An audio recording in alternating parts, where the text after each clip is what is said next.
talking about something called a chord today. Last time we talked about tangents. This time we're going to be talking about a chord with an H. C-H-O-R-D. So a chord is a segment inside a circle. That's the official definition.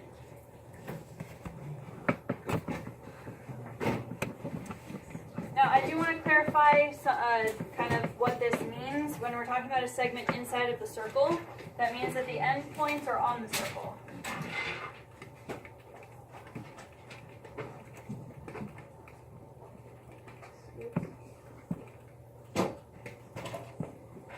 Alright, so it is a segment that is fully contained inside of the circle where the endpoints are on either side of the circle. So if you want to draw the little illustration above the definition or to the side or whatever, a chord is just anything that looks like that. It can go through the center. It doesn't have to go through the center. It could be short, it could be longer. As long as it's a segment fully contained inside of a circle, that's considered a chord. So the diameter is a chord, which is a special type of chord that goes through the center. And so with chords, we're going to be learning, how many are there? 5. We're going to be learning 5 theorems, these little rules that we know about chords. Each one individually is very simple, straightforward, and easy to use. The trick is just remembering them. Recognizing them in pictures, remembering what the theorem says, that kind of stuff. But in and of themselves, they're really simple to use. So theorem number 1 says that within a circle or congruent circle, so this could be just one circle, or it could be between two circles that are congruent to each other, 2 chords and their associated arcs are congruent if and only if the corresponding central angles are congruent.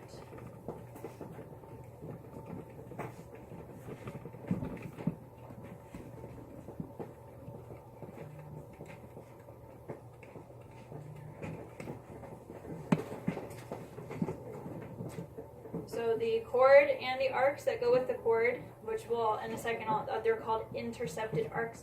We'll talk about those in a second. But the chords, the arcs, and the angles are basically all going to be equal to each other in this kind of scenario. It is a biconditional, so it works in both directions. So there are 3 objects. We have the chords, the arcs, and the angles. There are 3 things that we're working together with in this theorem. So essentially what it's saying is if the chords and arcs are equal, you have this going on, what do you know about the angles? They're equal. And it would be those 2. There are 4 central angles, but it would just be those 2, because those are the ones that are corresponding with the arcs and the chords. And so if these are equal, then the angles are equal and vice versa. Right? So if any one of these 3 objects, the angle, the chord, or the arc, if those are equal, then the others will be as well. So there's a lot of equality going on in that picture. Okay? So they might ask something like, if this arc is 40 degrees, like this one right here, if this is 40, what's this angle? Right, we'll see a question like that down here. And so you can use the equality to move the information in different spots to find those values. All right, theorem number 2 is very similar to theorem number 1. It just has less information in it. It's more concise. So this one says within a circle or congruent circles, 2 chords are congruent if and only if their intercepted arcs are congruent.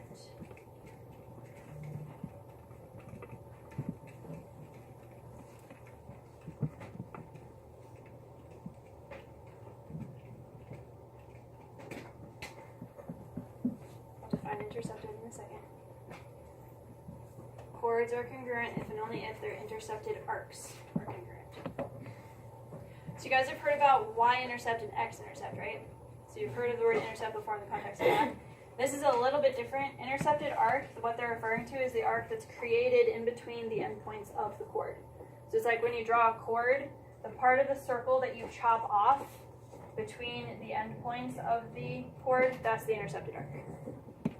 Alright, so the arc that's created by the chord essentially. If you have 2 chords like this, if the 2 chords are equal, that means that the arcs are equal. So it's just like this scenario, but without the angles involved. And again, this is a biconditional, so it works both directions. If the chords are equal, the arcs are, and if the arcs are equal, then the chords are. Okay? Again, pretty basic stuff. You just gotta be able to recognize it in the picture. Alright, theorem 3 The diagram over here looks exactly the same as Theorem 2, but we're going to draw something different. So Theorem 3 is going to say within a circle or congruent circles, two chords are congruent if and only if their perpendicular distances from the center, so perpendicular distances from the center are congruent.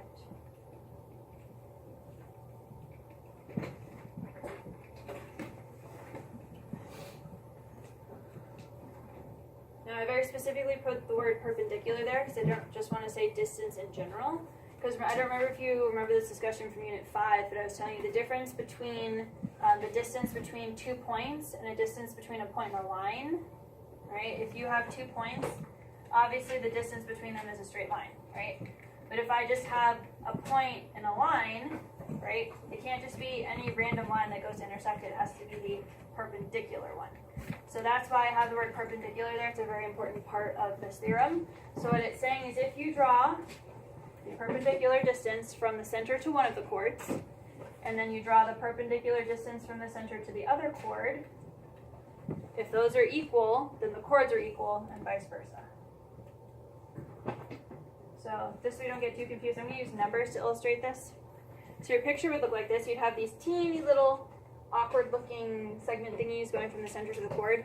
If both of those little perpendicular segments from the center to the chord, if those are equal, then the chords are equal. Again, it goes the other way around too. If the chords are equal, then the distances are equal. Alright, so that's Theorem 3. Those pictures can get really crowded, especially in small pictures like you guys might see on a quiz or something. It can get pretty crowded, so make sure you guys look for both the congruency marks and the right angle, because both of those are essential for this theorem. Alright, these two are very closely related. Alright, theorem number 5 is very closely tied to theorem 4, but this is the only one that's not a biconditional. See how all the other ones have the if and only if, this one doesn't? So we're going to start with theorem 4, and then you'll see how this one's kind of tied into that. So this one says that a diameter of a circle is perpendicular to a chord if and only if, no, not the, sorry, it bisects the chord and its intercepted arc.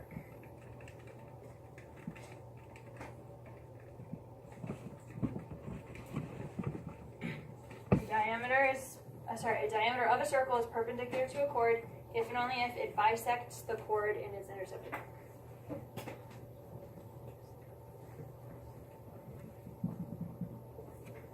So a couple of things to say about this one. What is the hypothesis of this statement? What will you know to begin with? What do you have to have in the picture in order to make the conclusion? Yes? Say one more time. Okay, I have to have the perpendicular, but what else? What did I underline on purpose?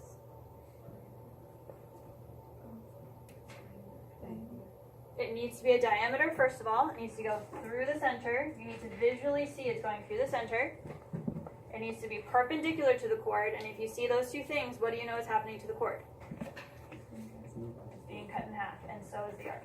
So this is what the illustration would look like. Again, you're going to be given the diameter first, and then you'll see that it's perpendicular to the chord. If you have both of those things going on, the chord is being cut in half. And then the other way around is true. If you see that a chord is being cut in half, like this, and you have a diameter, you know that they're perpendicular. Things like, or if it's cut in half and they're perpendicular, you know it's a diameter. So there's a lot of different things you can do with this theorem going forwards and backwards. This one, however, and I changed this after I already printed the notes, so the diagram that you have for this one is a little bit misleading. This one is not a biconditional.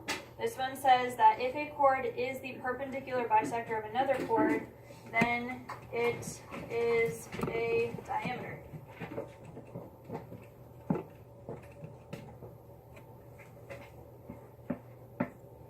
So you can see how this one's related to the first one. Now the reason why I changed this, but not in time before I realized it was a mistake, look at the picture that you guys have on your notes. Do you guys see how in your illustration it has the center drawn? That's not supposed to be in the diagram. For this particular theorem, you're not supposed to know that the chord is going through the center. That's the whole point of this, is that you don't know if this is a diameter or not. And so with the diagram that I provided in your notes, it had a little center so you could tell already that it was. So this scenario, this theorem is meant for when you just have two random chords intersecting. If one looks like this, if one chord is bisecting the other one, but it's also perpendicular, you can conclude that that is then a diameter without seeing the center. That's the point of this theorem. Okay, so your notes are not supposed to have a little center there. The point of this is to determine whether it's a diameter or not without the center being drawn. So if it's the perpendicular bisector of another chord, then it would be the diameter. Okay? So those are our 5 theorems. What we're going to do next is look at some different illustrations that might have different theorems apply that we can use to help us solve. And then there will be even more on the next page as well. So let's take a look at these. In the notes, I want you guys to tell me which theorem will work best to help us solve, and then we'll actually apply it. So take a look at this first one. Which one of those 5 theorems would apply best to help us solve for DC? Which one? The 4th one, theorem 4. So I know that this is a diameter, and I know that it's perpendicular to the chord. Therefore, what's happening? It's bisected. So if this is 4, that means this is 4. So how long would the total length be? 8. The entire chord is 8, with the 2 halves added together. Okay, so that's theorem 4. Which theorem or theorems, if there are multiple that I'm using, would apply to this one? Theorem 4 is going to help us out, but there's actually another one I'm going to need. Because notice how 4 is here, but the chord I'm working with is the upper chord. So what theorem would I use? No, not 1. 1 has to work with angles, chords, and arcs all together. It would be theorem 3. What about this diagram kind of illustrates that it would be theorem 3? Yeah, it has the little perpendicular distances that are congruent to each other. So what does that mean? If I know that the perpendicular distances are the same, what do I know about the full chords? Okay, so that's important because I'm going to take the information from this chord and put it up here. Because I'm trying to focus on this chord up here, but the only information I have is down here. But now this is where theorem 4 comes in. Not only are they the same distance, but this is a diameter that's perpendicular to the chord. So what's happening to this chord? Bisected. So I know that this is another 4. So if the full length is 8, what's the full length of this one? Also 8, but again, it's a diameter being perpendicular to the chord, so this one's also bisected. So it has 4, 4, and so FD would be 4. So you have to use both of those theorems. You can't just use theorem 4 because you're not allowed to transfer information from this chord up to this one unless you use theorem 3, the fact that the full length 3. Okay, so these theorems can work together to solve a question. This one's not a theorem, this is just a question I thought was interesting. How long would EC be? 12. Why? Because 6 is like the radius. And then if you do 6 again, it's 12. And then Yeah. Just making sure you guys are keeping your eyes peeled because there's a radius here, right? But you can use that radius to find a diameter because the diameter is twice the radius. You can swing the radius around here and back up there to 2 6's added together is 12. Okay. Now, back to this one. Which theorem would help me work with this one here? Theorem 2. Theorem 2 says that if I have congruent chords, then what? Say again? Their intercepted arcs are congruent. So these two would be congruent. 2 chords, 2 arcs. They're congruent. So how can I use that now to help me solve for just the one?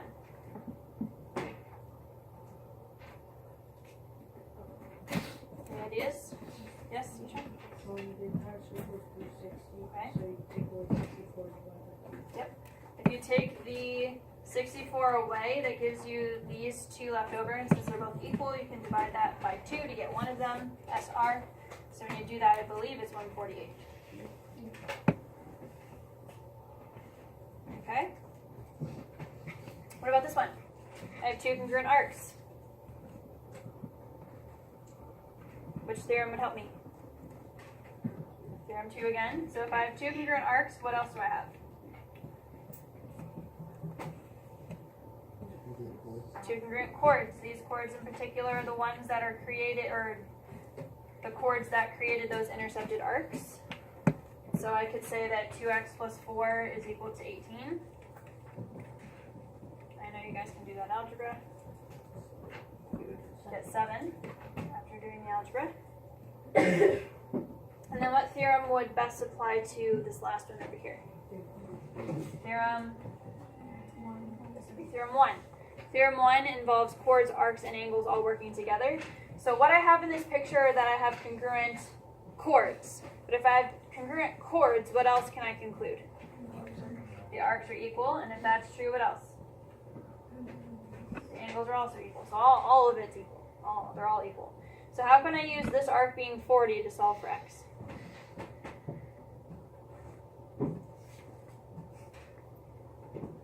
Anybody?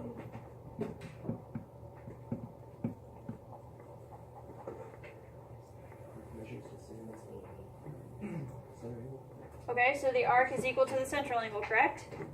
So this 40 could also go to the central angle, and we learned that on day 1. That wasn't too long ago. The measure of a central angle and the arc are the same. And so if you use this arc to find this angle, what's the value of x? Also 40, because those central angles would be congruent as well. So this is the most straightforward application of those theorems. This page is going to be focusing on one of those 5 theorems exclusively. We're going to see how we can apply theorem number 4 in all of these diagrams right here. Theorem number 4, to remind you, is that when you have a diameter that is perpendicular to a chord, it will bisect that chord. Okay? That's the theorem that we're focusing on. We're applying it to all these different pictures here. So first of all, do I have a diameter drawn in this picture? No. So this is where you guys have to understand that theorem is flexible. So if I were to draw a diameter like this, is this little section that I had previously part of the diameter? Yeah. It is. So even though I don't have a full diameter drawn, theorem 4 still applies. So you can think of that theorem, a little bit more flexible wording, as anything that comes from the center to intersect a chord at a 90-degree angle, so it's perpendicular, will bisect the chord. So if you can kind of think of this as a part of a diameter, they just didn't draw the whole thing, it comes from the center, so it could even be a radius, right? A radius, a diameter, anything that comes from the center to become perpendicular to the chord will bisect it. So the first thing you want to notice is that theorem 4 is applying here. So the full chord is 20, so what would each of those pieces be? 10. So you can write the 10 in like this instead of the hash marks, which I just converted to 10. All right, now my goal is to solve for x. How would I do that here? So it takes a little bit of abstract thinking.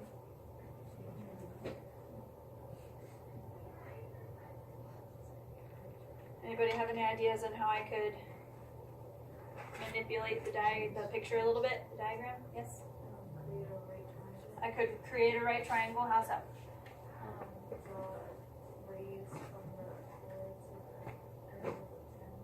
Okay, so I could draw another radius. How is that helpful or allowing me to still solve for x?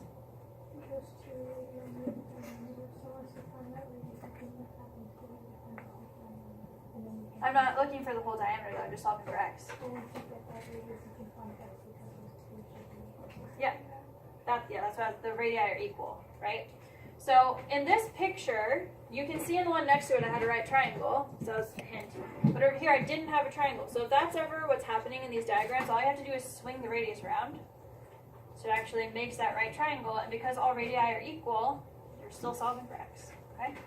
Now, just like we did in the last lesson, if you guys have a triangle inside of a circle, it's better to draw it off to the side so you can label it, isolate the information, makes it easier. So this would be 4, we previously discovered this was 10, and then we said this was x. So then how would I solve? Pythagorean theorem. 4 squared plus 10 squared equals x squared, 116. The directions say to round to the nearest tenth. That is because of other questions in the notes that require using decimals instead of radicals.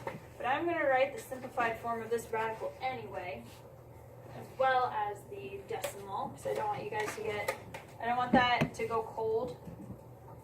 Just make sure I have it right. Is it 4? It is. Okay.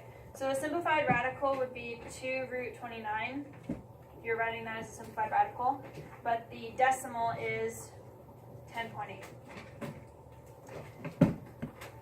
I would prefer you guys to err on the side of caution, and whenever you can, write a radical in simplified form instead of a decimal. But if the directions say that you can, I would not take points off. Just make sure you guys are still in the habit of simplifying.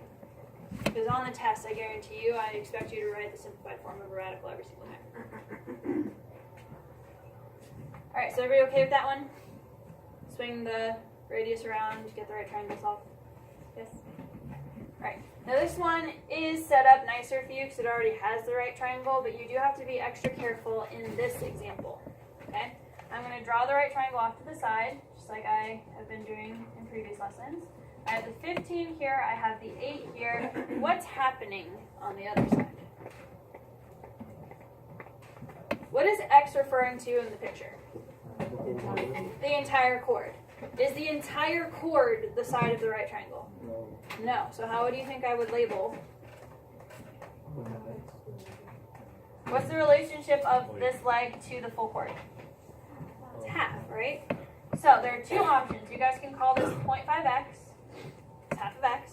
You can solve for x that way. Straight shot to get to x. Or, just like we did last lesson where you had to manipulate the labeling a little bit, you can use y as a stand-in. If you're going to use y as a stand-in variable, again, anytime you use a stand-in variable, you have to write down what it represents. So you could either write 0.5x here and get the x in just one straightforward solving process, or you can solve for y and then plug it into that equation and solve for x that way, which is a two-step kind of process. So it's really up to you which one you'd like to do. If you do the 0.5x, it would look like this. Remember that if your term that you're using, the label that you have, has two parts to it, like a coefficient and a variable, make sure it has parentheses. Because remember, you're allowed to distribute a square here, as long as there's no add or subtract. So this would be 64. This would become 0.25x squared, like this.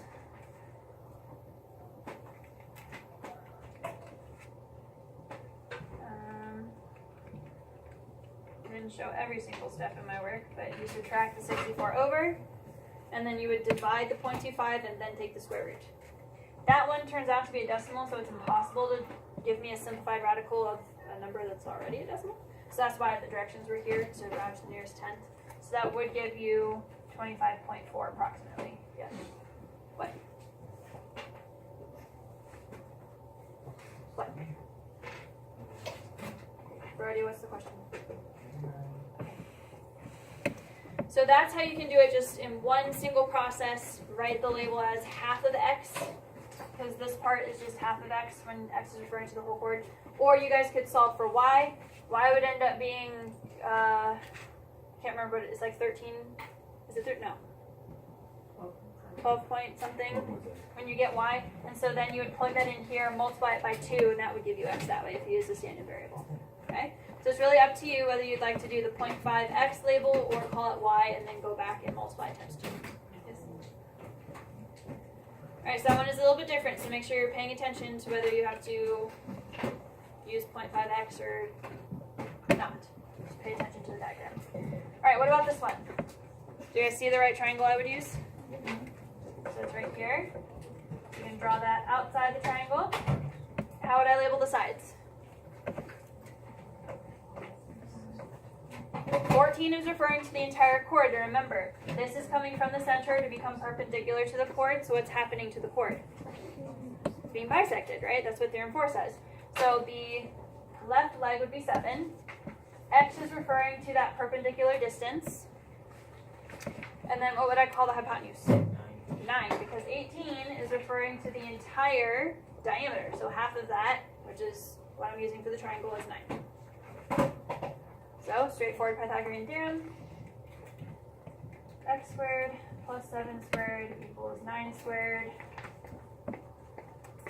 X squared equals 32. As a simplified radical, that would be 4 root 2, right? As a decimal, it would be 5.7.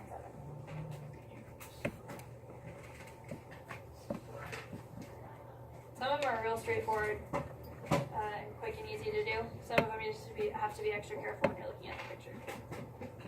Alright, everybody okay with the first three? Yes? Alright, go ahead and do the bottom three, the next three here, this next row. Go ahead and do those on your own, please. In a few minutes, I'll write the answers on the board so you can check to make sure that you've done them correctly, but go ahead and see if you can do those independently.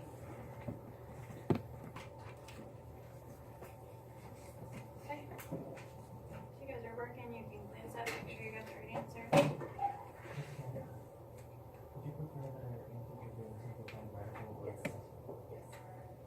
I would prefer the simplified radical, if possible. Just for certain ones like this where the question already has a decimal in it, that's not possible. If it is possible, I would prefer the simplified radical. Unless the directions on an assessment specifically say that you can use a decimal.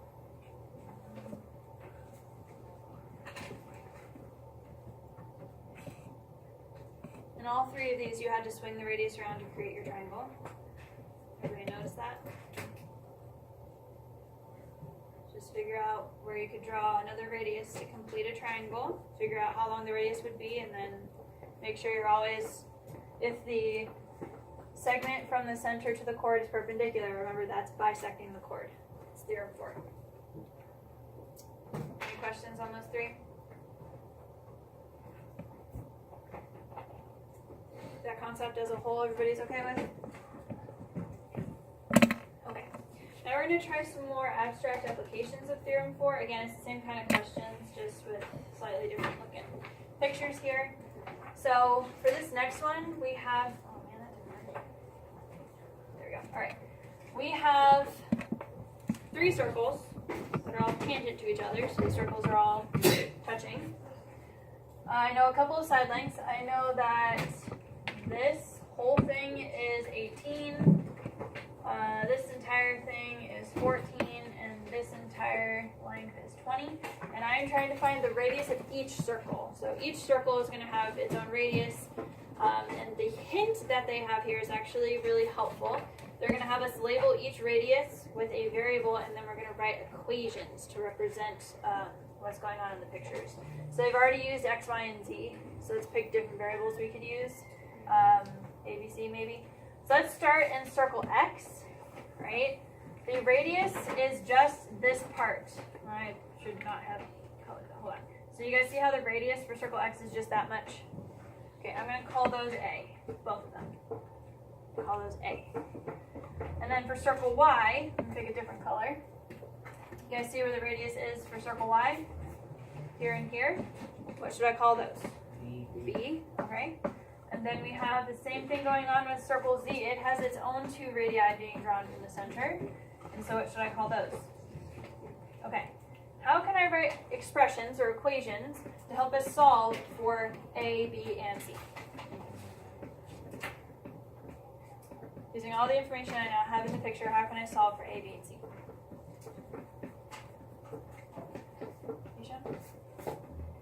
No? It doesn't have to be direct. We're going to need to do a little bit of work here. So it's just something you guys notice that I could maybe write down. I've labeled everything. Okay, A plus C is equal to 20. That's something. What else?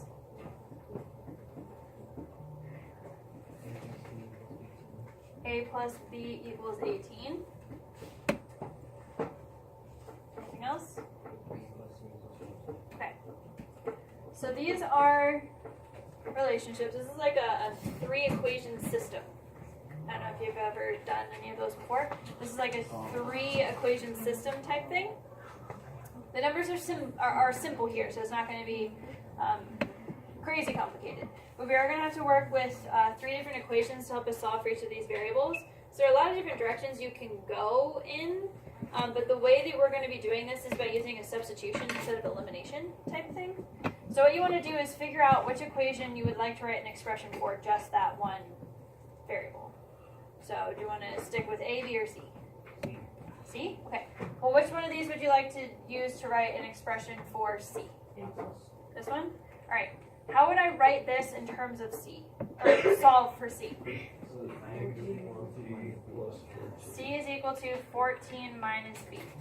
Now the reason why this is helpful is because I've isolated what C is equal to, and is there another equation that has a C in it? Yes. Could I plug this into this equation so now I only have it in terms of A and B? Okay. I could write this equation as A plus what? Good. Now, I'm going to write this one underneath it.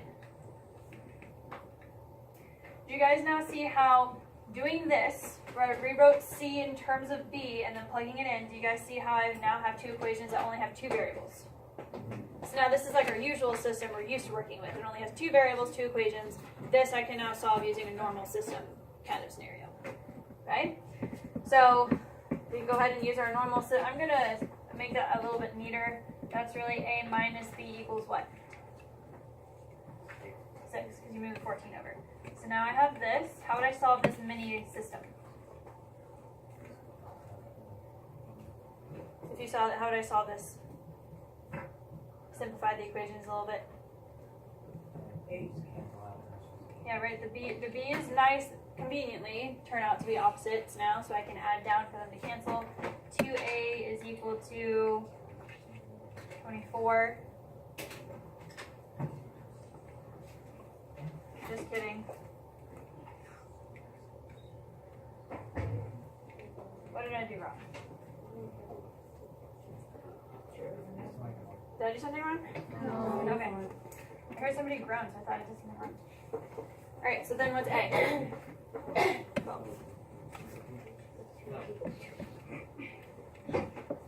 Okay? So now I have one variable. That kind of unlocks the rest of the process now. So if I know that A is 12, how can I move forward? Start plugging stuff in, right? I now know that A is 12. So if A is 12, then what is the value of B? 6. Because if you think about this, if A is 12, 12 plus what equals 18? 6. Alright, and then you can go over here to our equation for C. If I now know that B is 6, and I plug it in here, what would the value of C be?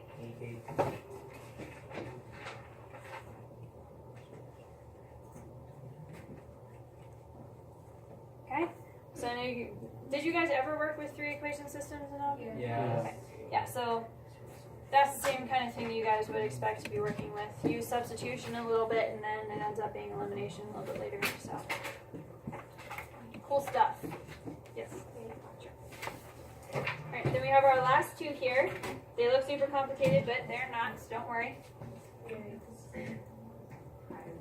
Alright, we have circle D and circle E. They are congruent to each other. So remember how in the theorems, they all started with within a circle or congruent circle? So this is like what it would look like if you're working with 2 circles, 2 congruent circles. So they're telling us that GH is a chord of both circles, so they have the chord in common, and then we're rounding everything to the nearest 10, blah, blah, blah. Alright, so I know that DE, which is undescript, it's not a full diameter or radius for either of them. So we're going to consider that a chord, right? It is, if you were to extend it, it would be part of a chord, or you can think of it as part of a diameter of each of them, coming out to intersect the chord. We know that this is 10 and that GH is 4, and I want to know how long a radius would be. So first of all, I don't have any radii drawn, so do you guys think it would be a good idea to actually draw one? Probably, since that's what we're looking for. So where could I draw a radius? From where? Is that the only one I could draw? No, you could draw any one, GE, EH, DH, whatever. Just pick your favorite. Well, you don't have to draw all 4 of them. Just draw one. If you guys do draw this radius, what figure did I create? A right triangle. So I'm going to draw that off to the side. Remember that anything that comes from the center to intersect a chord, this is considered part of a diameter, so they are going to be perpendicular. So that's how I get that right triangle. Now again, what happens to the chord, GH? It's bisected, right? So the only part of the GH that I want is half, so that would be a 2, because the entire thing was 4. What do you guys think happens to DE? That's also bisected. So there would be a 5 right here, and I'm looking for X, which is on the hypotenuse, that's the radius. So again, this boils down to something quite simple. It's another Pythagorean theorem. So 2 squared plus 5 squared equals x squared. 4 to the square root of 29. What is that?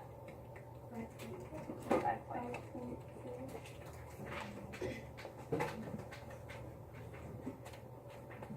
Okay. Right, next one's very similar, but this time they've given us the radius. So again, you can draw your favorite radius. Let's say we switch to GE this time. This is going to be 18. GH is 32, and I'm trying to find the full length of DE. So again, we have a right angle here, using our theorem 4 kind of scenario. I have that the radius is 18, but I'm going to have to be very careful with the rest of the information I have. Again, GH is 32, but am I using 32? What's happening to the chord GH? So I'm really only going to use half of that. And then they're asking me to find the full length of DE. So if I call this X, and then find this, would that be my final answer? No. What I'm going to do is I'm going to call this X, but then off to the side I'm going to say that DE, is DE the same thing as X? Just X? It would be 2 times X. So I'm going to leave this as X, so it's a simple variable. I'm going to come over here and define what DE is in terms of that. DE is in terms of X, 2 of them. So you can solve for X using the Pythagorean theorem. So go ahead and use a decimal since we're going to be multiplying it anyway. For direction's sake, use decimal. So you should end up getting that X is equal to 8.2. Correct? Straightforward? But is that the full length of DE? No, it's just this little half part of it. So if I want the full length, what do I have to do? Multiply times 2. So DE is twice that. 16.4. If you just take this and multiply it. Yes? I didn't simplify the radical until like I multiplied x by 2. And then I got the 16. So wait. You had the... So when you did this, what was the square root? 2 root 17. Oh wait. So it was like this? 8.24. When you simplified that, it looked like that? Yeah. So then when you multiply it times 2, it would be 4 root 17? And then you just turn that into a decimal? Yeah. It just rounded slightly different. The only reason it rounded differently is because we rounded here before we multiplied, but it's fine. Okay? Does anybody have any questions about what we talked about, the different scenarios, how you can use the theorems, etc., etc.? Everybody good with that?